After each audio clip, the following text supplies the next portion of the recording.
UP की सियासत में दलित वोट बैंक खासा प्रभाव रखता है। इस पर आज हम बात करेंगे। आप देख रहे हैं न्यूज इंडिया का मुकदमा में आप सबका बहुत बहुत स्वागत है। मैं हूं आपके साथ अर्चना सिंह। करीब 21% दलित जनसंख्या है। विजेता कौन बनेगा इसे तय करने में अहम रोल वो निभाती है। इसीलिए यूपी में आजकल दलितों को साधने की हर पार्टी कोशिश कर रही है।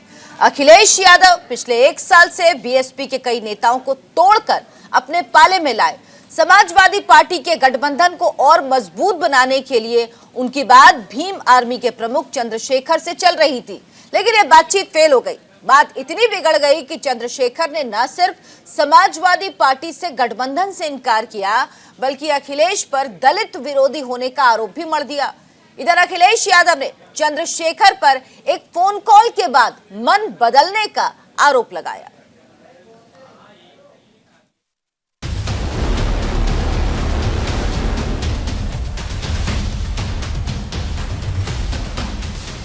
उत्तर प्रदेश में दलित वोट बैंक की अहमियत को देखते हुए सियासी बिसात पर तमाम नेता और दल अपनी अपनी जातीय गोटियां बिछाने में लगे हैं। इसी सिलसिले में समाजवादी पार्टी और भीम आर्मी के मुखिया के बीच गठबंधन की खबरें आईं। इसी सिलसिले में चंद्रशेखर आजाद ने अखिलेश यादव से कई दौर की मुलाकात भी की, लेकिन बात न बनने पर चंद्रशेखर ने साफ कर दिया कि उनका अखिलेश यादव की समाजवादी पार्टी से गठबंधन नहीं होगा। इसके अलावा चंद्रशेखर ने अखिलेश यादव पर कई गंभीर आरोप भी लगाए। उन्होंने कहा कि अखिलेश यादव को दलितों की जरूरत नहीं है। दलित समाज, पसमानदा समाज, हाथ का दस्तकार समाज, पीड़ित समाज, वंचित समाज, पिछड़ा वर्ग के सारे नेता आपके साथ इसलिए इकट्ठा हो रहे हैं कि आप सामाजिक न्याय करेंगे। लेकिन मुझे लगता है कि अभी अखिलेश जी सामाजिक न्याय का मतलब नहीं समझ पाए। सामाजिक न्याय कहने से नहीं होता है। हम काशीराम साहब को मानने वाले लोग, जिसकी इतनी संख्या बारे उसकी इतनी हिस्सेदारी की बात करते हैं, तो 25-25.5% दलितों की हिस्सेदारी ये है कि वो उनको गठबंधन में नहीं रखना चाहते। बताया जा रहा है कि गठबंधन नहीं होने की मुख्य वजह यह है कि अखिलेश चंद्रशेखर आजाद को 2 सीट देने को तैयार थे। उनमें से 1 सीट सहारनपुर की थी, जहां चंद्रशेखर का सबसे ज्यादा प्रभाव माना जा रहा है। सूत्रों का कहना है कि चंद्रशेखर ज्यादा सीट चाहते थे, जिसकी वजह से गठबंधन अटक गया। समाजवादी पार्टी से जो भी उन्होंने बात की, मैंने उसी समय आरएलडी से बात करके रामपुर मनिहारन वाली सीट छोड़ दी और साथ ही साथ गाजियाबाद भी सीट मैंने दी। 2 सीटें पूरी दे दी गई थी। उसके बाद उन्होंने किसी को फोन मिलाया।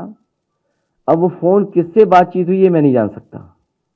और उसके बाद वो आए कि मेरा संगठन मेरे खिलाफ है, मैं चुनाव नहीं लड़ सकता हूं और मैं चुनाव नहीं लड़ूंगा, ये बात हुई थी। बीएसपी के दलित वोट बैंक में सेंधमारी के लिए सभी पार्टियां लगी ही हैं, क्योंकि सबसे बड़ा फैक्टर एससी वोट बैंक ही है। यूपी के लगभग सभी सियासी दलों को ये लग रहा है कि इस समुदाय पर मायावती का अब पहले जैसा प्रभाव नहीं रहा, जो 2007 के विधानसभा चुनाव तक था। यही वजह है कि सभी सियासी दलों की नजर इस वोट बैंक पर है। एससी वोट बैंक को साधने के लिए पिछले 1 साल से बसपा के दर्जनों प्रभावशाली दलित नेताओं को अखिलेश अपनी पार्टी में शामिल कर चुके हैं। तो वहीं बीजेपी में दलित और ओबीसी नेताओं की भगदड़ रोकने के लिए सीएम योगी दलित नेता के घर गोरखपुर में खिचड़ी खाते नजर आए। भ्रष्टाचार जिनके जीन्स का हिस्सा हो, वे सामाजिक न्याय की लड़ाई नहीं लड़ सकते। सामाजिक न्याय यही है, बिना भेदभाव के समाज के प्रत्येक तबके को शासन की योजना का लाभ मिले, उनके साथ सामाजिक और आर्थिक भेदभाव न हो। उत्तर प्रदेश में राजनीति में पिछले दिनों काफी उठापटक दिखी। कई नेताओं ने बीजेपी का साथ छोड़ दिया। बागी विधायकों ने बीजेपी पर पिछड़ा दलित विरोधी होने का आरोप लगाया। पिछले कुछ दिनों से यूपी की सियासत इसी के इर्द गिर्द घूम रही है और चंद्रशेखर ने अखिलेश पर भी दलित विरोधी होने का आरोप लगाया। ऐसे में यूपी में दलित, जिनका वोट शेयर करीब 21% है, जो यूपी की सियासत के सिरमौर माने जाते हैं, वो किसके साथ जाएंगे, बड़ा सवाल है। Bureau report, news India.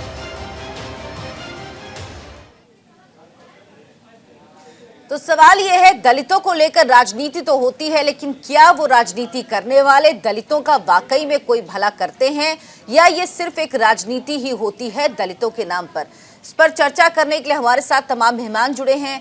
हमारे साथ राजनीतिक विश्लेषक संजीव कौशिक जुड़े हैं, साथ ही महेश आर्या हमारे साथ हैं, राष्ट्रीय प्रवक्ता हैं समाजवादी पार्टी के। धनंजय गिरी हमारे साथ बीजेपी के प्रवक्ता जुड़े हैं। अशोक भारती हैं जो कि दलित चिंतक हैं, संस्थापक हैं national confederation of Dalit and Adivasi rights के। ये तमाम मेहमान हमारे साथ हैं। महेश आर्या जी, अखिलेश यादव छोटे छोटे दलों को साथ लेके चल रहे हैं। वो कह रहे हैं वो पिछड़ों की, दलितों की, जो लोग जिनकी सुनी नहीं गई, किसानों की राजनीति कर रहे हैं। तो आखिर क्यों बात नहीं बन पाई उनकी चंद्रशेखर आजाद से, जिनसे तकरीबन 6 महीने से बात चल रही थी, शायद सबसे लंबे दौर से उनसे बातचीत चल रही थी, लेकिन आखिरी दौर में बातचीत क्यों फेल हो गई? जैसा कि आपके माध्यम से ये मालूम पड़ रहा है कि समाजवादी पार्टी के राष्ट्रीय अध्यक्ष आदरणीय अखिलेश यादव जी ने प्रेस के माध्यम से बता दिया कारण क्या रहा। लंबी समय से ये कोशिश की जा रही थी सामाजिक न्याय की लड़ाई लड़ने वाले सारे लोग एक मंच पर आएँ, और समाजवादी पार्टी के राष्ट्रीय अध्यक्ष जी ने जब से बागडोर काम संभाला है तभी से वो सामाजिक न्याय की लड़ाई की तरफ आगे बढ़ रहे हैं। और निश्चित रूप से उन्होंने नारा भी दिया था कि नई हवा है, नई सपा है।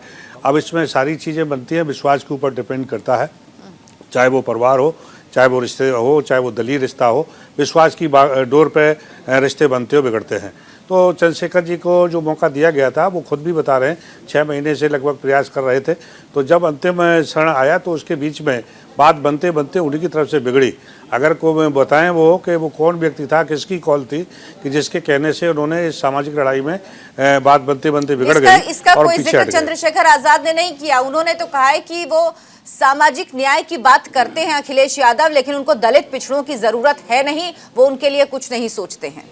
नहीं, देखिए, चंद्रशेखर रावत जी अभी संगठन बनाए हैं और राजनीतिक रूप से वो आगे बढ़ रहे हैं, हमारी शुभकामनाएं। बट ये है कि उनको भरोसा करना चाहिए। तो उनको अगर ये लगता है कि भारतीय जनता पार्टी एक सांप्रदायिक जातिवादी पार्टी है, संविधान विरोधी पार्टी है और दलित पिछड़े के विरोध करती है, और ऐसा चंद्रशेखर जी के भाषणों में कई बार देखने को मिला, सुनने को मिला, तो अगर उस लड़ाई के में अगर वो साथ थे तो उनको साथ देना चाहिए था। और ये तो अपॉर्चुनिस्ट ही है, पता नहीं क्या चाहते थे क्या नहीं चाहते थे। उन्होंने पीसी किया, उसमें कोई जिक्र नहीं किया और आरोप में मर दिए। तो मुझे लगता है कि उनका जो रिमोट कंट्रोल है वो उनके खुद के पास ना होकर किसी और के पास था, जिसने कॉल किया, और वो बात बनते बनते उन्होंने वापस लिए, बिगड़ गई। अशोक भारती जी, क्या दलितों का भला सिर्फ यही लोग कर सकते हैं जो दलितों के नाम पे राजनीति करते हैं? क्या इन्होंने दलितों के लिए वाकई धरातल पे काम किया है, या सिर्फ वोट बैंक की राजनीति है? जिस तरह से पहले अखिलेश यादव के साथ चंद्रशेखर आजाद आ रहे थे, लेकिन उसके बाद बात नहीं बनी तो साथ नहीं आए और कह दिया कि अखिलेश यादव दलित विरोधी हैं। देखिए, आपके 3 सवाल हैं जो मेरे को समझ में आया है कि क्या दलितों का भला केवल दलित कर सकते हैं? आवाज गूंज रही है। एक सवाल ये है। दूसरा सवाल ये है कि दलितों के वोटों की राजनीति, और तीसरा जो आपने सारी बात की, मेरी समझ ऐसी है कि हमें ये समझना है कि इस देश में दलित एक ऐसी ताकत है जो सदियों से सताई गई है, सदियों से जिनका शोषण हुआ है, सदियों से जिन पर अत्याचार होते हैं, और इस मामले में समाज का कोई भी तबका अपने आप को पाक साफ नहीं ठहरा सकता है। इसीलिए मेरा समझ ऐसा है कि यदि दलितों का अगर भला करना है, विकास करना है, तो वो केवल दलित अपने आप नहीं कर सकते, बल्कि उनको पूरे समाज का सहयोग चाहिए, पूरे समाज की सहायता चाहिए, और पूरे समाज को इस बात के लिए प्रतिबद्ध होना पड़ेगा कि उनका कोई भाई बहन पिछड़ा ना रहे। दूसरी बात यह है जो आपने कही कि दलितों की वोटों की राजनीति। देखिए, लोकतंत्र में हर तबके को अपने समाज के सामाजिक राजनीतिक हकों को आगे ले जाने का अधिकार है। अगर दलित अपने आप को एक ताकत के तौर पर प्रेजेंट करते हैं, एक ताकत के तौर पर लोगों के सामने पेश करते हैं, तो जैसे जैसे ब्राह्मण अपने आप को ताकत के तौर पे पेश करते हैं, ठाकुर अपने आप को ताकत के तौर पे पेश करते हैं, पिछड़ी जातियां अपने आप को ताकत के तौर पे पेश करती हैं, भारत के मुसलमान अल्पसंख्यक अपने आप को एक ताकत के तौर पे पेश करते हैं, अगर दलित भी अपने आप को एक ताकत के तौर पे पेश कर रहे हैं तो उसमें क्या गलत बात है? रही बात तीसरी, आपके सवाल का तीसरा सवाल कि ये जो सारी चीजें हो रही हैं राजनीतिक तौर पर हो रहा है, मुझे लगता है कि बहुत सारे दलित लोग जो है, बहुत सारे जो मुझे लगता है चंद्रशेखर आजाद के बारे में जो आप बात कह रही हैं, वो थोड़े से अति उत्साही नौजवान है, हमारे समाज के इंसान नौजवान है, अति उत्साही हैं, राजनीति में उनका अनुभव नहीं है।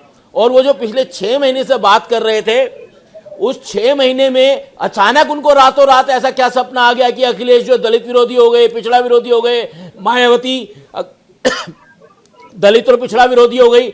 मैं समझता हूं ये जो चंद्रशेखर की अपनी व्यक्तिगत महत्वाकांक्षा है और वो जरूरी तौर पर उन सांप्रदायिक शक्तियों के हाथ में खेल रहे हैं, जिनकी वजह से वो सामाजिक न्याय की ताकतों को के विजय रथ को रोकना चाहते हैं। अशोक जी, मैं यही बात कह रही थी कि अपनी महत्वाकांक्षा इतनी हावी हो जाती है कि जिस तबके का वो रिप्रेजेंटेशन करते हैं, जिसकी बात करते हैं, उसके लिए नहीं सोच पाते या जो करना चाहिए अपने समाज के लिए वो नहीं कर पाते हैं। धनंजय गिरी जी, आपको क्या लगता है यूपी का चुनाव पहले कहा, आपके पास वापस आऊंगी। एक चीज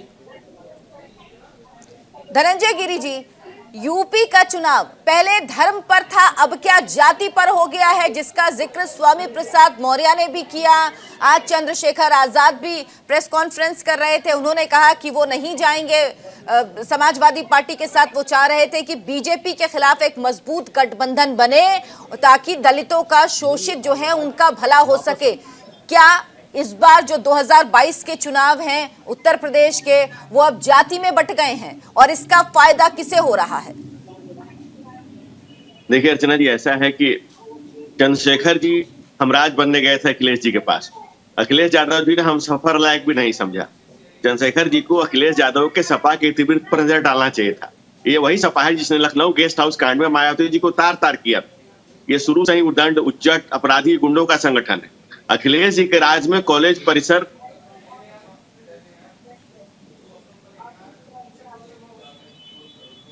उन दिनों दलित के लिए हुआ करते थे। उनके पूजनीय पिताश्री ने स्वयं कहा था कि रेप के बारे में कहा था कि लड़कों से जवानी में गलतियां हो जाया करती हैं, लेकिन ऐसे लोगों के झांसे में कोई दलित आने लायक नहीं है। वस्तुतः ये लोग, यह जो सपा और जैसे लोग जो है, वस्तुतः ये लोग लोकतंत्र के सीने पर उपजे कुलतंत्र के कुलंगार हैं। चंद्रशेखर जी को अखिलेश यादव के इस इतिहास से परिचित होना चाहिए। अखिलेश के गठबंधन के पीछे सिर्फ अवसरवादिता व सत्ता की लोलुपता है। ऐसे आधारों पर आधारित संवेदनहीन गठबंधन सिर्फ सत्ता का भोग करता है, सेवा नहीं। और जो आप सोशल इंजीनियरिंग की बात कर रही हैं, सबको ले देकर चलने की बात कर रही हैं, तो समग्रता में जो काम कर सकती है, समग्रता की जो समवायिका है, वो सिर्फ भारतीय जनता पार्टी है, जो हिंदू धर्म को व्यापकता में देखती है। आप करें, लेकिन जो छोटे छोटे दल हैं, जो पिछड़ों के दल हैं, चाहे महान दल हो, चाहे सुहेल देव भारतीय समाज पार्टी हो, ये सब तो अखिलेश यादव के साथ ही जा रहे हैं। ये तो फैक्ट है ना, छोटी छोटी पार्टियों को वो साथ लेकर आ रहे हैं और ये गठबंधन कोशिश कर रहा है कि जो ये वोट है इनको एकजुट किया जाए ताकि कड़ी टक्कर दी जा सके। और इस बार अखिलेश यादव जिस तरह से दावा कर रहे हैं कि 400 सीटें लेकर आएंगे, वो अपनी सरकार बना पाए। संजीव कौशिक जी, ये जो पूरी राजनीति होती है जो दलितों के चारों तरफ घूमती है, दलित नेता जो होते हैं उनको अपने समाज के लिए जो करना चाहिए, क्या वो उनकी राजनीतिक महत्वाकांक्षा की भेंट चढ़ जाता है? क्योंकि एक तरफ मायावती हैं जो बहुजन समाज पार्टी चलाती हैं, जो दलितों की सबसे बड़ी नेता होने की बात कहती हैं, दूसरी तरफ अब अखिलेश यादव ने एक घेराबंदी शुरू कर दी है कि दलितों के सारे वोट, पिछड़ों के सारे वोट उनकी तरफ आए। तीसरी तरफ बीजेपी है जो हमेशा से इन वोटों को अपनी तरफ रखने की कोशिश करती रही है। देखिए अर्चना, सबसे बड़ी मुश्किल ये है कि दलित राजनीति के लिए हम दुर्भाग्यपूर्ण इस सब से हम शुरुआत करना चाहते हैं कि इसमें जो भी मसीहा बनता है, या जो भी इसमें नेता बनता है, खुद को मसीहा समझने लगता है। दिक्कत यहाँ भी यही आई है। ठीक है, चंद्रशेखर अभी राजनीति कर रहे हैं और शुरुआती दौर में है, और निश्चित तौर पे उनको अपार स्नेह, श्रद्धा और लोगों का विश्वास भी मिल रहा है अपने समाज के लोगों का।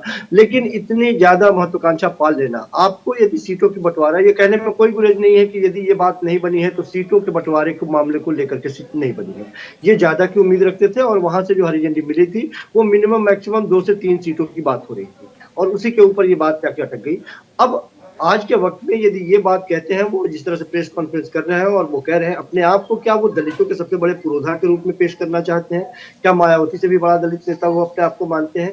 किस तरह की अपनी छवि जो खुद गढ़ लिया, ठीक है राजनीति में आपको अधिकार है कि अपनी छवि को आप गढ़ें और सबसे आगे जाए, निश्चित तौर पे ये आपका अपनी मर्जी है, लेकिन क्या समाज आपको उस तबके का मानता है कि उतनी बड़ी हिस्सेदारी आपको देने को तैयार है? यह बात बिल्कुल सही है कि भारतीय जनता पार्टी सत्ता में है और सत्ता से विमुख वो लोग, जो लोग एक बड़ी हिस्सेदारी की जिनकी बात हो रही थी और वो लोग भारतीय जनता पार्टी से जुड़े थे। हमने देखा कि 2-3 दिनों के बीच में जो घटनाक्रम घटी है, बहुत बड़े एक बड़ा वर्ग है और उस बड़ा वर्ग का प्रतिनिधित्व करने वाला इनसे चटक के एक तरह से विपक्षी पार्टी के खेमे में चला गया है। जाहिर सी बात है कि उनके पीछे एक जनाधार भी है, वो भी यहाँ से वहां शिफ्ट हुआ है। तो बेहतर होता कि यदि आप सत्ता से यदि लड़ाई लड़ रहे हैं, ये गलती हमने 2017 में भी देखी थी कि बहन मायावती जी भी ये कंफर्म नहीं कर पाई थी कि उनकी लड़ाई है किससे। वो भारतीय जनता पार्टी से लड़ना चाहती थी, समाजवादी पार्टी से लड़ना चाहती थी, कांग्रेस पार्टी से लड़ना चाहती थी। ये दिग्भ्रमित उस समय भी थी और ये आज भी वही चीज दिखाई दे रहा है। और मुझे लगता है कि इस तरह से दिग्भ्रमित होना चंद्रशेखर रावण का, मुझे लगता है कि ये भारतीय जनता पार्टी को एक तरह से लाभ ही पहुंचाएगा। जो विपक्षी पार्टियां जिस तरह से मजबूती के साथ लड़ाई लड़ती हुई दिखाई दे रही थी, थोड़ा सा इनको धैर्य रखना चाहिए था। वक्त है, आने वाले दिनों में इनको भी एक जगह मिलता है निश्चित तौर पे, लेकिन इनको धैर्य के साथ राजनीति करनी चाहिए थी। और इस समय जहां जरूरत थी सत्ता से आप सत्ता में अपनी भागीदारी लेने के लिए, उस जगह पे आप यदि टिके रहते तो ज्यादा बेहतर हो। यानी आप कह रहे हैं 2020 में चंद्रशेखर आजाद ने अपनी पार्टी बनाई है, अभी उन्हें थोड़ा सा धैर्य रखना चाहिए था और जितनी उनको भागीदारी मिल रही थी उतनी भागीदारी उनको लेना चाहिए था। महेश आर्या जी, अखिलेश यादव कह रहे हैं हम उन्हें 2 सीट दे रहे थे लेकिन वो राजी नहीं हुए। चंद्रशेखर आजाद कह रहे हैं कि हम गठबंधन करने गए थे, भीख लेने नहीं गए थे। नहीं, देखिए ऐसा है कि जिस तरह से हमारे और तमाम प्रवक्ताओं की बात आई है, तो मैं समझता हूँ बीजेपी की जो शब्दावली का चयन किया गया उन्होंने, तो निश्चित रूप से वो शब्दावली जो चंद्रशेखर रावण जी ने प्रेस में बोले हैं, मुझे लगता है वो कहीं ना कहीं मेल खाती है। और जहाँ तक दलितों का सवाल है, तो दलित इस समय बहुत लंबे समय तक पहले कांग्रेस के साथ बहुत लंबे समय तक साथ रहे और उनको कई बार सत्ता का सुख सखाया लगभग 50 साल तक। उसके बाद फिर वो बसपा के साथ गए, बसपा के साथ भी उनको बहुत पूरा मौका दिया, उनको देख लिया। इसके बाद भारतीय जनता पार्टी को पिछले इलेक्शन में बढ़ चढ़ के उनको साथ दिया और सहयोग किया और सरकार में सत्ता मिलाई, लेकिन उनके साथ छली हुआ। तो मैं समझता हूँ कि ये बहुत लंबी लड़ाई है। अब इस समय अखिलेश यादव जी ने जो सामाजिक न्याय के लिए कदम आगे बढ़ाया, तो दलित समाज आप बिना किसी नेता के नेतृत्व, बल्कि समाज अपने लेवल पर अपने हितों की रक्षा के लिए और ये महसूस खुद तय करने जा रहा है कि हमने हमेशा भारतीय जनता पार्टी को, कांग्रेस पार्टी को, बहुजन समाज पार्टी को और तमाम पार्टियों को हमने समर्थन दिया है और भरोसा किया है, लेकिन भरोसे में खरे नहीं उतरे। तो आज एक बार मौका मिल रहा है कि हमारे नेता अखिलेश यादव अगर वो मौका दे रहे हैं तो दलितों को, पिछड़ों को, सबको न्याय देने की बात करते हैं, तो मैं समझता हूँ चंद्रशेखर रावण जी को भी बिलीव करना चाहिए, भरोसा करना चाहिए। और रही बात इनकी, तो ये नेताजी की बात करते हैं, अतीत में खो जाते हैं। भारतीय जनता पार्टी का हमेशा ये रहा दलित को पिछड़ों से लड़ाना, पिछड़ों को अगड़ों से लड़ाना, ठाकुरों को ब्राह्मणों से लड़ाना। ये राजनीति हमेशा भारतीय जनता पार्टी और इसकी जो पीछे जो बैठी बैकबोन है आरएसएस, हमेशा इनका काम रहा है। आज पूरे प्रदेश में आज जब पूरा 85% तबका अखिलेश यादव जी के नेतृत्व में बदलाव की तरफ बढ़ रहा है। जब स्वामी प्रसाद मौर्य ने जो भाषण दिया था, अखिलेश यादव जिस मंच पर मौजूद थे, जब उन्होंने समाजवादी पार्टी की सदस्यता ग्रहण की, उस वक्त उन्होंने क्या कहा था? उस वक्त उन्होंने सीधा सीधा जाति विभाजन की बात कही थी। उनका जो भाषण था वो एक बार आप देखिए, आपको समझ में आएगा कि आपके मंच से भी ऐसी बातें होती, तमाम ऐसी बातें। और जिस तरह से ललकार के कहा गया, जातियों का नाम लिया गया, कहा गया कि दलितों में 20 और 80 नहीं, अब 85 और 15, यानी 85 और 15 वो पुराने दशक की याद दिला रहे हैं कि 85 और 15 की लड़ाई फिर होगी जो इस देश ने देखी है। एक छोटे से ब्रेक के लिए रुकेंगे, वापस लौटेंगे। ये चर्चा लगातार जारी है। उत्तर प्रदेश चुनाव को लेकर चंद्रशेखर आजाद की पार्टी का समाजवादी पार्टी के साथ गठबंधन नहीं हो पाया। आज प्रेस कॉन्फ्रेंस की अखिलेश यादव ने भी, और समाजवादी पार्टी के साथ गठबंधन करने के लिए जो चंद्रशेखर आजाद तैयार थे उन्होंने भी प्रेस कॉन्फ्रेंस की और कारण बताए। दोनों ने अपनी अपनी तरह से इसको बताया कि क्यों यह गठबंधन नहीं हो पाया। अशोक भारती जी, मायावती उत्तर प्रदेश में सबसे बड़ी,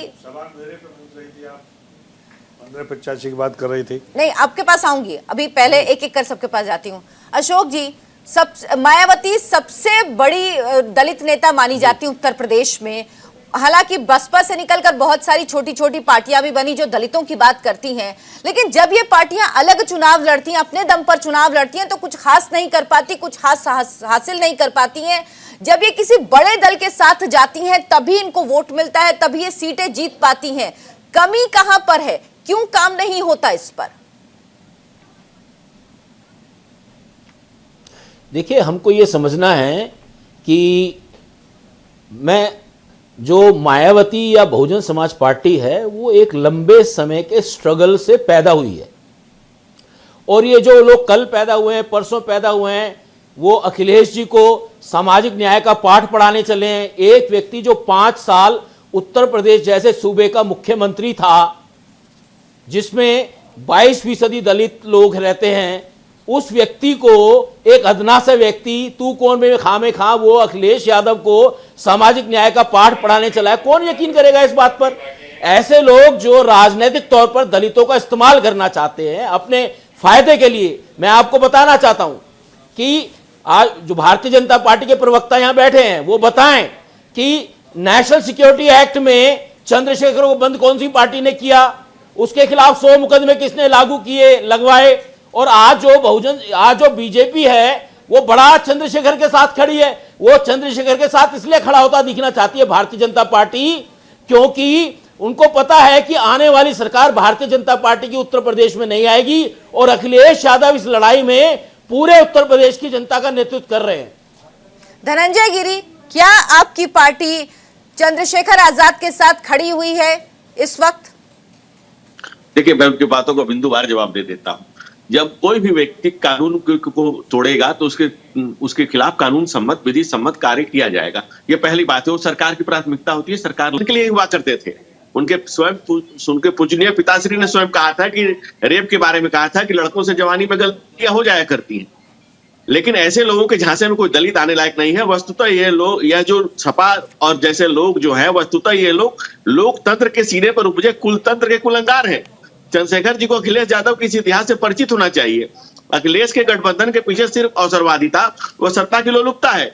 ऐसे आधारों पर आधारित संवेदनहीन गठबंधन सिर्फ सत्ता का भोग करता है, सेवा नहीं। और जो आप सोशल इंजीनियरिंग की बात कर रही हैं, सबको ले देकर चलने की बात कर रही हैं, तो समग्रता में जो काम कर सकती है, समग्रता की जो संवाहिका है, वो सिर्फ भारतीय जनता पार्टी है, जो हिंदू धर्म को समग्रता की बात जरूर भले ही करें, लेकिन जो छोटे छोटे दल हैं, जो पिछड़ों के दल हैं, चाहे महान दल हो, चाहे सुहेल देव भारतीय समाज पार्टी हो, ये सब तो अखिलेश यादव के साथ ही जा रहे हैं। ये तो फैक्ट है ना। छोटी छोटी पार्टियों को वो साथ लेकर आ रहे हैं और ये गठबंधन कोशिश कर रहा है कि जो ये वोट है इनको एकजुट किया जाए ताकि कड़ी टक्कर दी जा सके। और इस बार अखिलेश यादव जिस तरह से दावा कर रहे हैं कि 400 सीटें लेकर आएंगे, वो अपनी सरकार बना पाए। संजीव कौशिक जी, ये जो पूरी राजनीति होती है जो दलितों के चारों तरफ घूमती है, दलित नेता जो होते हैं उनको अपने समाज के लिए जो करना चाहिए, क्या वो उनकी राजनीतिक महत्वाकांक्षा की भेंट चढ़ जाता है? क्योंकि एक तरफ मायावती हैं जो बहुजन समाज पार्टी चलाती हैं, जो दलितों की सबसे बड़ी नेता होने की बात कहती हैं, दूसरी तरफ अब अखिलेश यादव ने एक घेराबंदी शुरू कर दी है कि दलितों के सारे वोट, पिछड़ों के सारे वोट उनकी तरफ आए। तीसरी तरफ बीजेपी है जो हमेशा से इन वोटों को अपनी तरफ रखने की कोशिश करती रही है। देखिए अर्चना, सबसे बड़ी मुश्किल ये है कि दलित राजनीति के लिए हम दुर्भाग्यपूर्ण इस सब से हम शुरुआत करना चाहते हैं कि इसमें जो भी मसीहा बनता है, या जो भी इसमें नेता बनता है, खुद को मसीहा समझने लगता है। दिक्कत यहाँ भी यही आई है। ठीक है, चंद्रशेखर अभी राजनीति कर रहे हैं और शुरुआती दौर में है, और निश्चित तौर पे उनको अपार स्नेह, श्रद्धा और लोगों का विश्वास भी मिल रहा है अपने समाज के लोगों का। लेकिन इतनी ज्यादा महत्वाकांक्षा पाल लेना, आपको यदि सीटों की बंटवारा, ये कहने में कोई गुरेज नहीं है कि यदि ये बात नहीं बनी है तो सीटों के बंटवारे के मामले को लेकर के सीट नहीं बनी है। ये ज्यादा की उम्मीद रखते थे और वहां से जो हरी झंडी मिली थी वो मिनिमम मैक्सिमम 2 से 3 सीटों की बात हो रही थी, और उसी के ऊपर ये बात क्या अटक गई। अब आज के वक्त में यदि ये बात कहते हैं, वो जिस तरह से प्रेस कॉन्फ्रेंस कर रहे हैं और वो कह रहे हैं अपने आप को, क्या वो दलितों के सबसे बड़े पुरोधा के रूप में पेश करना चाहते हैं?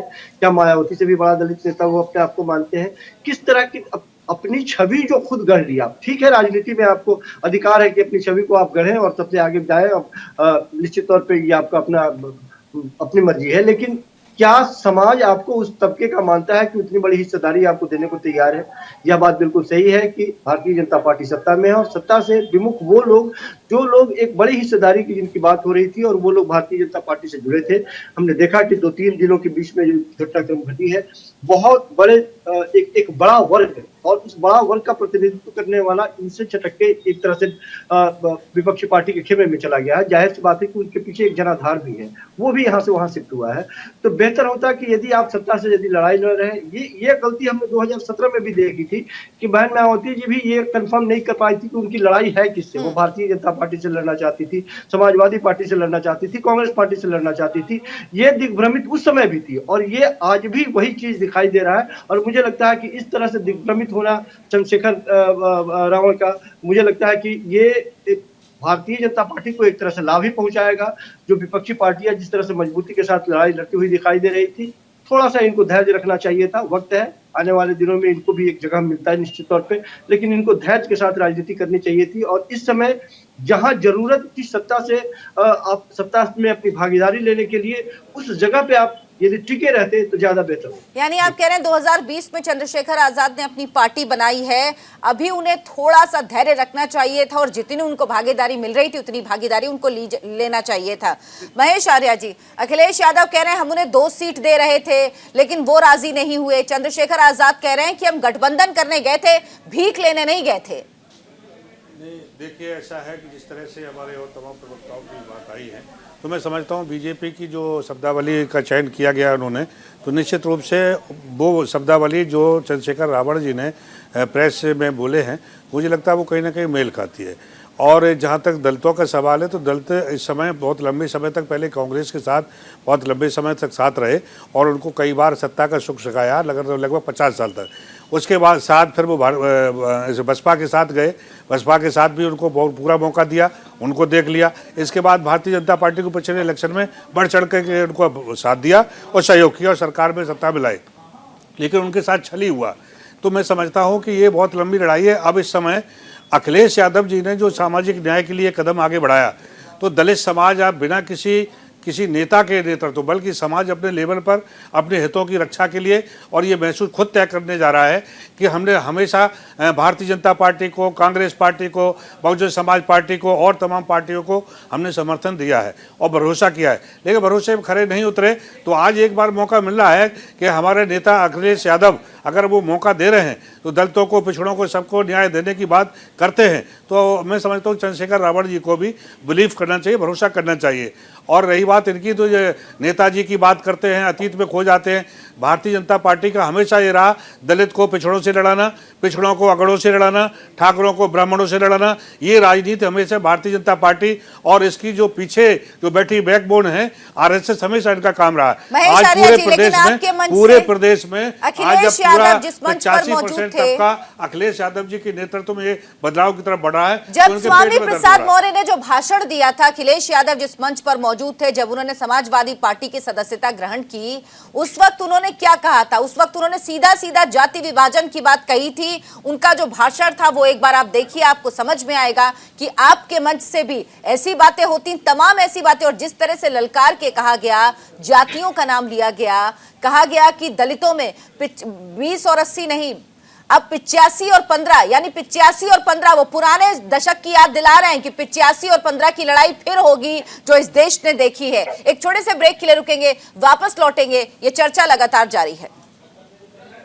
उत्तर प्रदेश चुनाव को लेकर चंद्रशेखर आजाद की पार्टी का समाजवादी पार्टी के साथ गठबंधन नहीं हो पाए। आज प्रेस कॉन्फ्रेंस की अखिलेश यादव ने भी, और समाजवादी पार्टी के साथ गठबंधन करने के लिए जो चंद्रशेखर आजाद तैयार थे उन्होंने भी प्रेस कॉन्फ्रेंस की और कारण बताए। दोनों ने अपनी अपनी तरह से इसको बताया कि क्यों ये गठबंधन नहीं हो पाया।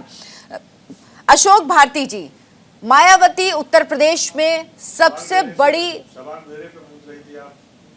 1585 की बात कर रही थी। नहीं, आपके पास आऊंगी, अभी पहले एक एक कर सबके पास जाती हूँ। अशोक जी, मायावती सबसे बड़ी दलित नेता मानी जाती है उत्तर प्रदेश में। हालांकि बसपा से निकलकर बहुत सारी छोटी छोटी पार्टियां भी बनी जो दलितों की बात करती हैं, लेकिन जब ये पार्टियां अलग चुनाव लड़ती हैं, अपने दम पर चुनाव लड़ती हैं, तो कुछ खास नहीं कर पाती, कुछ खास हासिल नहीं कर पाती हैं। जब ये किसी बड़े दल के साथ जाती हैं तभी इनको वोट मिलता है, तभी ये सीटें जीत पाती हैं। कमी कहां पर है, क्यों काम नहीं होता इस पर? देखिए, हमको ये समझना है कि मैं जो मायावती या बहुजन समाज पार्टी है वो एक लंबे समय के स्ट्रगल से पैदा हुई है, और ये जो लोग कल पैदा हुए हैं, परसों पैदा हुए हैं, वो अखिलेश जी को सामाजिक न्याय का पाठ पढ़ाने चले हैं। एक व्यक्ति जो 5 साल उत्तर प्रदेश जैसे सूबे का मुख्यमंत्री था, जिसमें 22% दलित लोग रहते हैं, उस व्यक्ति को एक अदना सा व्यक्ति तू कौन में खामे खा वो अखिलेश यादव को सामाजिक न्याय का पाठ पढ़ाने चला है। कौन यकीन करेगा इस बात पर?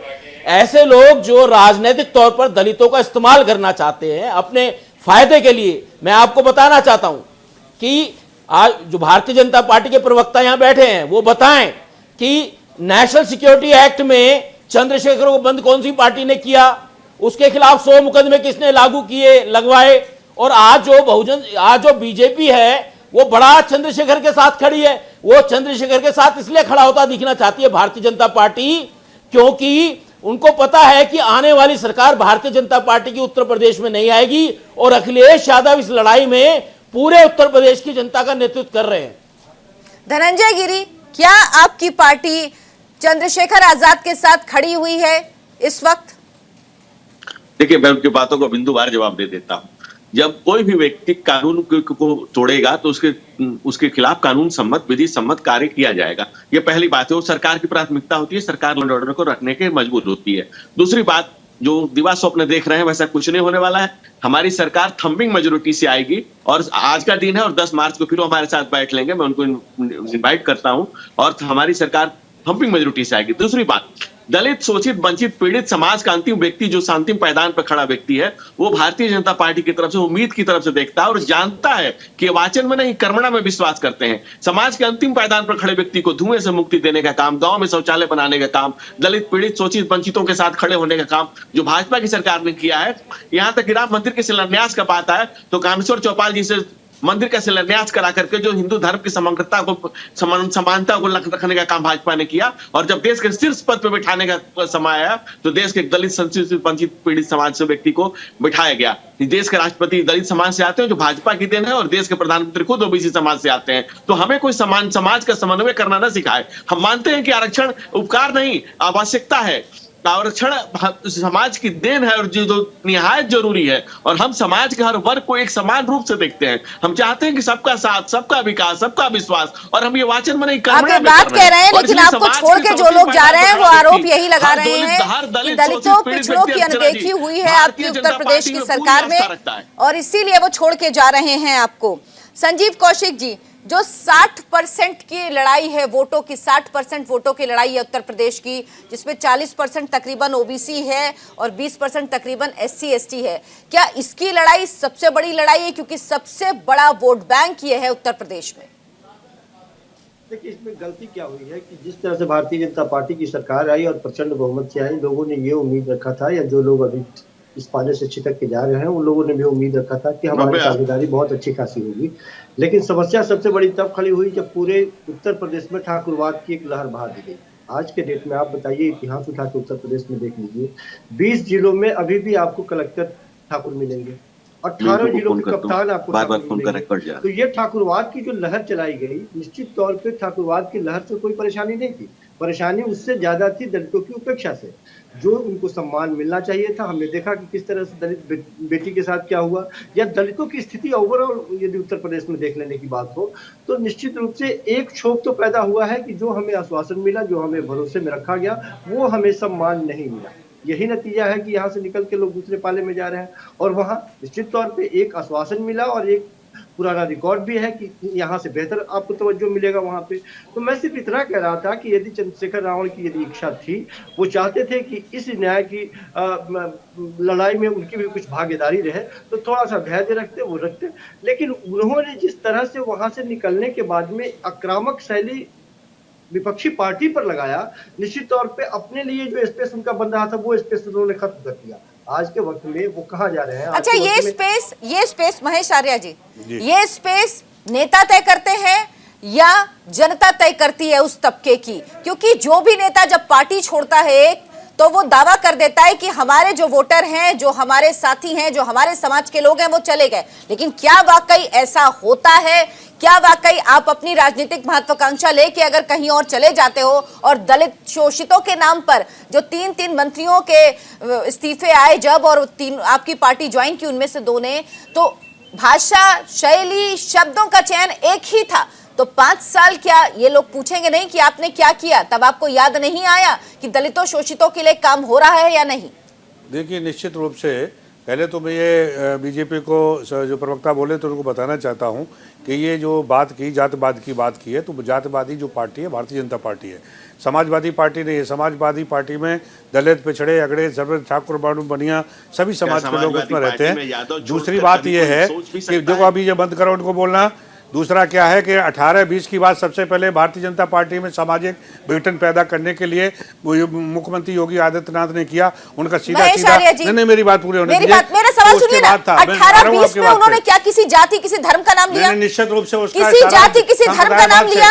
उनका इशारा, लेकिन जब इशारे की बात, इशारा फिर बहुत कुछ कहता है। एक बात बताइए, लेकिन आप इशारे की बात समझते हैं, लेकिन जब आपके मंच से स्वामी प्रसाद मौर्य सीधी सीधी जातियों को लेकर कहते हैं 85% जातियां हमारे साथ हैं और 15% जो हैं उसमें से भी हमारी भागीदारी है, वो साफ शब्द नहीं समझ में आते, इशारे समझ में आते। राजनीतिक मजबूरियां क्या इतनी ज्यादा हैं? 85% देखिए, उन्होंने जो बोला है 85% जाति के आधार पर नहीं बताया। अच्छा। उनका सीधा 85%। आप उनका भाषण सुनिएगा। मैंने सुना है भाषण, बिल्कुल फिर से सुनिएगा। जितने भी इस देश में जाति व्यवस्था है, इसको नकार नहीं सकती अर्चना जी।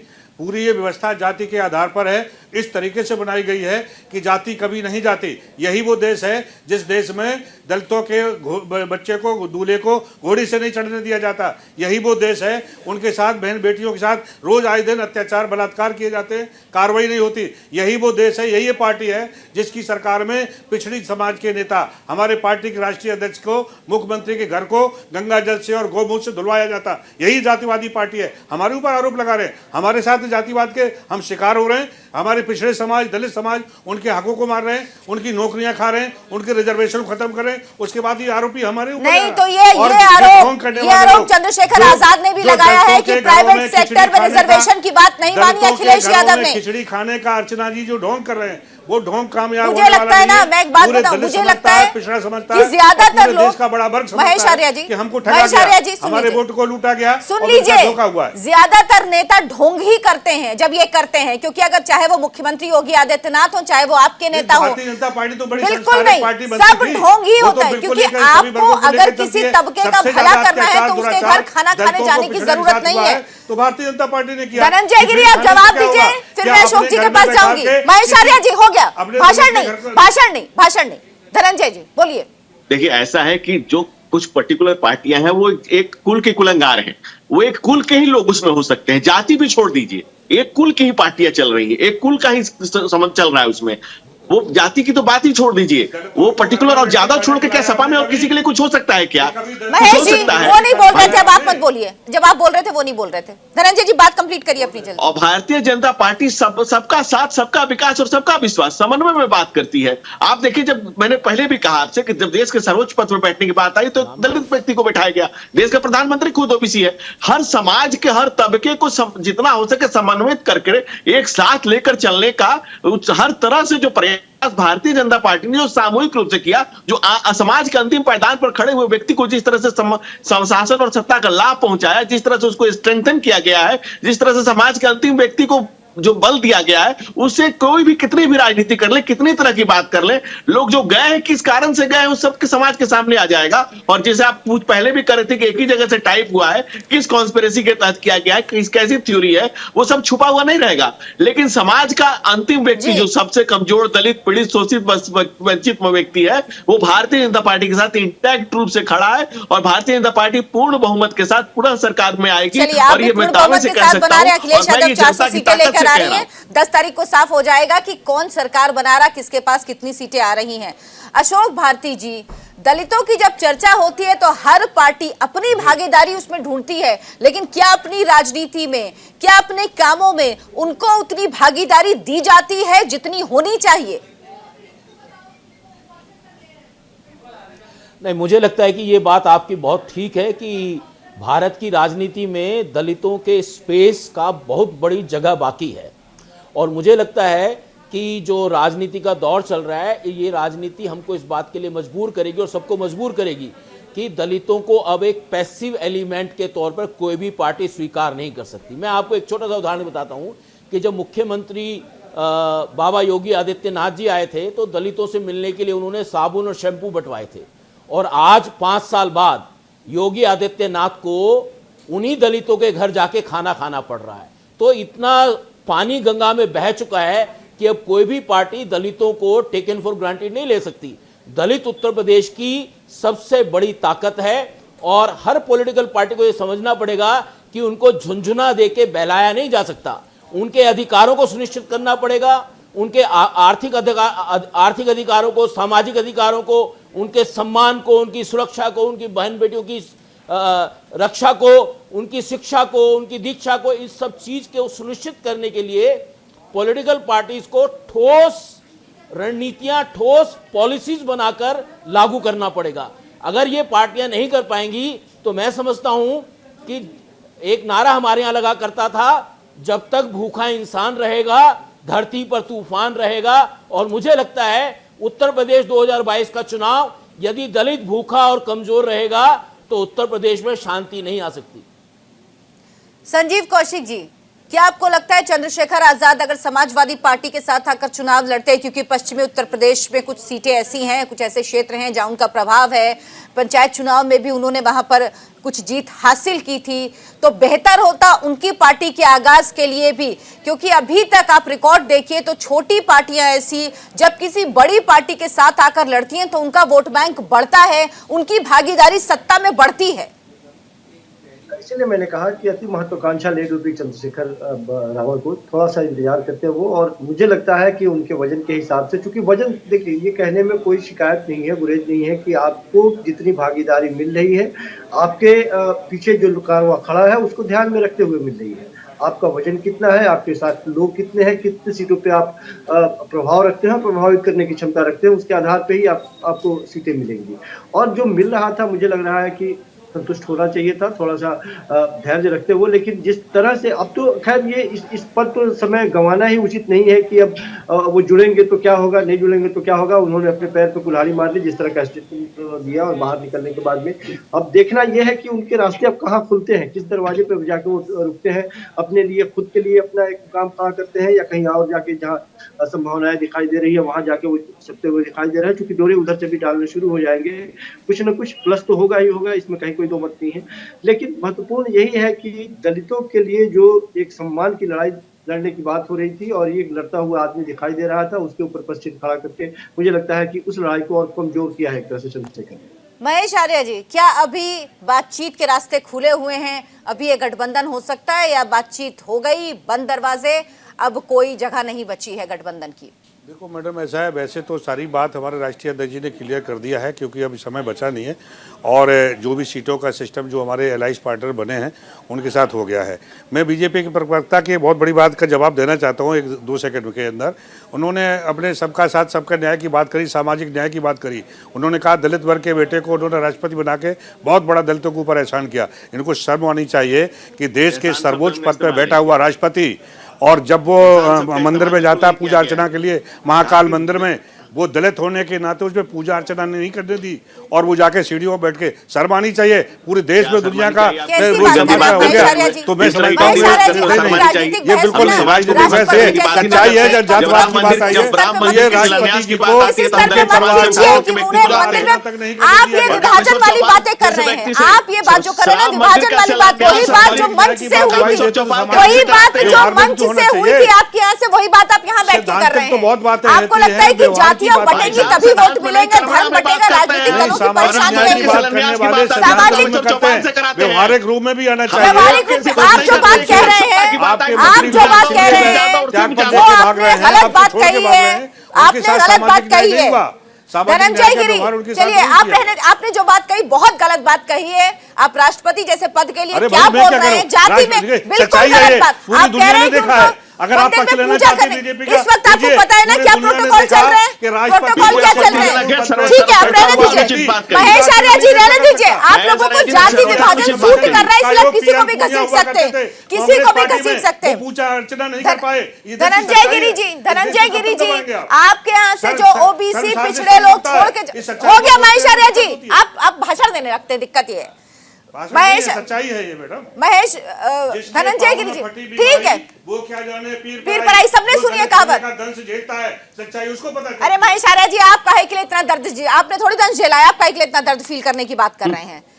धनंजय गिरी जी, जरूरी नहीं है कि जो जिससे गुजरा उसको तभी वो दर्द महसूस हो। उसके लिए इंसानियत होनी चाहिए और लोगों की भलाई की भावना मन में होनी चाहिए।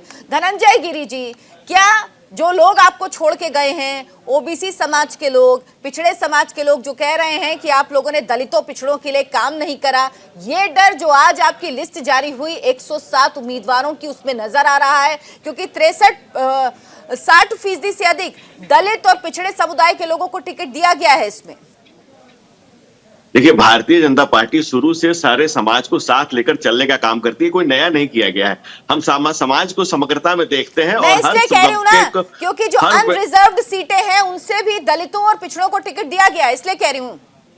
हम समाज को स्ट्रेंथन कर रहे हैं, हम समाज को उस लेवल पर स्ट्रेंथन कर रहे हैं कि दलित व्यक्ति, शोषित व्यक्ति, पीड़ित व्यक्ति समाज के अगली पंक्ति में खड़ा हो। हम उस तरह से समाज को स्ट्रेंथन कर रहे हैं, हम उस तरह से अपने कार्यकर्ताओं को तैयार कर रहे हैं, हम उस तरह के समाज का निर्माण करना चाहते हैं जो समावेशी हो, जो सबको एक साथ लेकर चलने की क्षमता रखता हो। हम बांटने की, विभाग की राजनीति नहीं करते, हम जोड़ने की राजनीति करते हैं, सबको स्ट्रेंथन करने की राजनीति करते हैं। हम समाज के अंतिम व्यक्ति को प्रथम पायदान पर लाके खड़ा करना चाहते हैं। अरे आपके यहाँ से जो बड़े-बड़े कैबिनेट मंत्री छोड़ के गए, वो तो यही कह रहे ना, आपने दलितों शोषितों के लिए उनको 5 साल करने ही नहीं दिया। वो बेचारे हाथ बांध के बैठे थे, क्या करें? समाजवादी पार्टी में चले गए। अर्चना जी, आप लोग खुद उनसे पूछ रहे हैं कि भाई अंतिम तक क्यों लगे रहे? अगर ऐसी बात थी तो अंतिम तक क्यों लगे रहे? जब आप लोग खुद पूछ रहे हैं तो उनके पास उनका जवाब नहीं होता है। और जो खुद छोड़ करके गए हैं, उनका जो छोड़ कर जाने वाले लोगों का जो खुद नेतृत्व कर रहे हैं, ऐसी बातें करते हैं आप लोग। सामाजिक छोड़िए ना, अरे स्टूल पे बिठा कैसी, मतलब बच्चों की तरह की बातें मत किया करिए आप लोग। थोड़ा सा गंभीर चर्चा करिए, बच्चों वाली बातें मत किया करिए। बच्चे भी अगर देख रहे होंगे तो हंस रहे होंगे कि किस स्तर की बात हो रही है कि स्टूल पे बैठे थे। ये इसी तरह के लोग हैं, इसी तरह के लोग हैं, बच्चे, बूढ़े, बुजुर्ग, समाज। अशोक भारती जी, अशोक भारती जी, आप लोगों को एक मौर्य मिल गए, दूसरे पे भी नजर है क्या आपकी? मंत्री बोला जाता है, दूसरे पे भी नजर है क्या? सारे मौर्य आपको चाहिए? बीजेपी से क्या मौर्य, दूसरे मौर्य भी जाने वाले हैं क्या धनंजय गिरी जी? देखिए, ऐसा है कि कोई जाने वाला नहीं है। जिनको जाना था वो चले गए, और जो गए उनका परिवार भी यही है, उनकी बच्ची भी यहीं से सांसद है। हम ही ने सम्मान दिया है उनको। ठीक है धनंजय, हमारे यहाँ से सांसद है। ठीक है, अशोक भारती जी बोलिए। जी नहीं, मैं ये कहना चाहता हूँ कि देखिए, धनंजय गिरी जी जो कह रहे हैं कि 68% सीटें उन्होंने एससी और बीसी को दी हैं, मैं उनको बताना चाहता हूँ कि हक तो उनका 80% से ज़्यादा बनता है। और 38% सीटें उन्होंने 3 समुदायों को दी हैं, ब्राह्मण, ठाकुर और वैश्यों को। वो बताएं कि उत्तर प्रदेश में ये 32% 3 जातियों का गणित क्या है, वो समझाएं हमें, हम मान लेंगे उनकी बात। अच्छा, आप कह रहे हैं कि ये जो इन्होंने टिकट दिया है, इसमें जो 38% दिया गया, इसका गणित क्या है? 19 सीटों पर अनुसूचित जाति को टिकट दिया गया है इस बार, जो अभी 107 जो सीटों का ऐलान हुआ। 32% सीटें उन्होंने 32% सीटें उन्होंने 3 जातियों को दी हैं। जनरल सीट पे भी दिया गया है, तभी बता 17 सीटें उन्होंने, मैं बता देता हूं, 17 सीटें उन्होंने दी हैं ठाकुर समाज को, 10 सीटें दिए ब्राह्मण समाज को जो आज डिक्लेयर की 107 सीटों में से, और 8 सीटें दी हैं वैश्य समाज को। ये 32% होती है 107 का।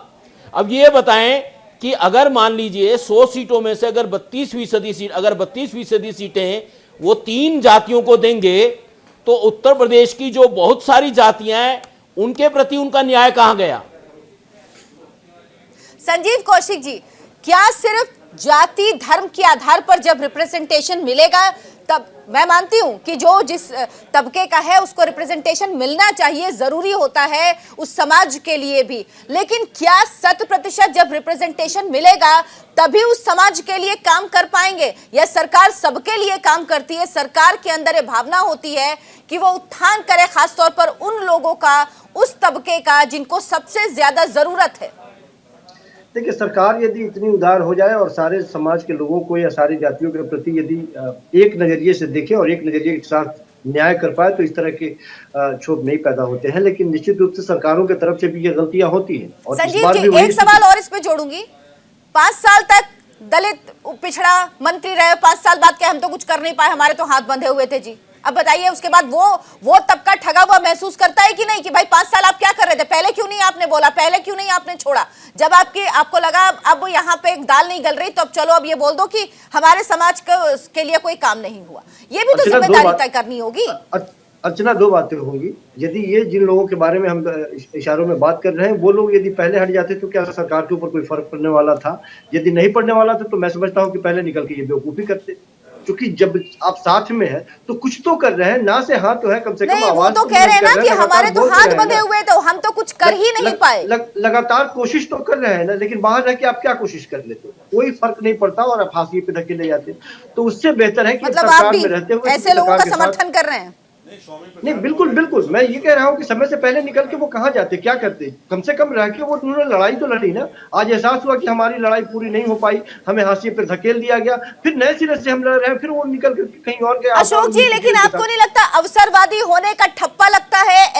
ऐसे जो समाज के लोग होते हैं, उनके समाज के लोग भी उनसे पूछेंगे कि आप ये तो बताइए कि अगर आप मंत्री रहते इतने लाचार, इतने दीनहीन थे कि आप कुछ नहीं कर पाए, तो अब दूसरी सरकार में आप ताकतवर होंगे। अगर आपको हमने चुना, दूसरी बार आप विधायक बने, मंत्री बने, उसके बाद तो हमारे लिए सोचेंगे, इसकी क्या गारंटी है? देखिए, दुर्भाग्य से सरकार नहीं, मैं ये सवाल अशोक जी से पूछ रही हूँ। अशोक जी, ठीक ठीक ठीक जी, क्या सवाल? सॉरी, मैं सवाल अशोक जी, मैं कह रही हूँ ऐसे लोग जो 5 साल किसी सरकार में रहते हैं, वो मंत्री रहते हैं, कैबिनेट मंत्री रहते हैं, लेकिन आखिर में कह देते हैं अपने तबके के लोगों से कि हम आपके लिए कुछ नहीं कर पाए क्योंकि हमारे हाथ बंधे थे। जब वो दोबारा अपने लोगों के बीच जाएंगे, वोट मांगेंगे, तो वो जनता उनसे पूछेगी नहीं कि 5 साल आप मंत्री रहते हुए इतने मजबूर थे, अब आप दूसरी पार्टी में आ गए हैं, आप फिर से विधायक चुने जाएंगे और अगर मंत्री बने फिर आप मजबूर नहीं होंगे? क्या गारंटी है कि इस बार आप हमारे लिए काम करेंगे और 5 साल बाद फिर हाथ झाड़ के खड़े नहीं हो जाएंगे? देखिए, मैं समझता हूं कि ये सवाल जनता बार बार हर नेता से पूछती है और पूछेगी, लेकिन हमको ये समझना है कि भारत की जो शासन और प्रशासन की प्रणाली है उसमें सारा का सारा दायित्व नीति और नीयत पर निर्भर करता है। मुझे लगता है नेता जिस सवाल को उठा रहे हैं वो नीति और नीयत के सवाल को उठा रहे हैं। उनको जो नेता भारतीय जनता पार्टी को छोड़कर आए हैं वो भारतीय जनता पार्टी की सरकार पर, बाबा योगी आदित्यनाथ के ऊपर, उनकी नीतियों और नीयत पर सवाल उठा रहे हैं। और मुझे लगता है कि जो योगी आदित्यनाथ जी ने बहुत सारे ऐसे बयान दिए हैं, बहुत सारे ऐसे काम किए हैं, उन पे उनकी नीति और नीयत पर सवाल उठाना वाजिब है। धनंजय जी, सरकार अगर ऐसी नीतियां बनाती है और अगर उसकी नीयत नहीं हो, जो बात अशोक जी कह रहे हैं कि नीति और नीयत पे अगर सवाल हो रहा है, तो सरकार को इसका जवाब देना पड़ेगा ना? देखिए, सरकार अपनी नीति और नीयत दोनों में एकरूपता रखते हुए कार्य कर रही है।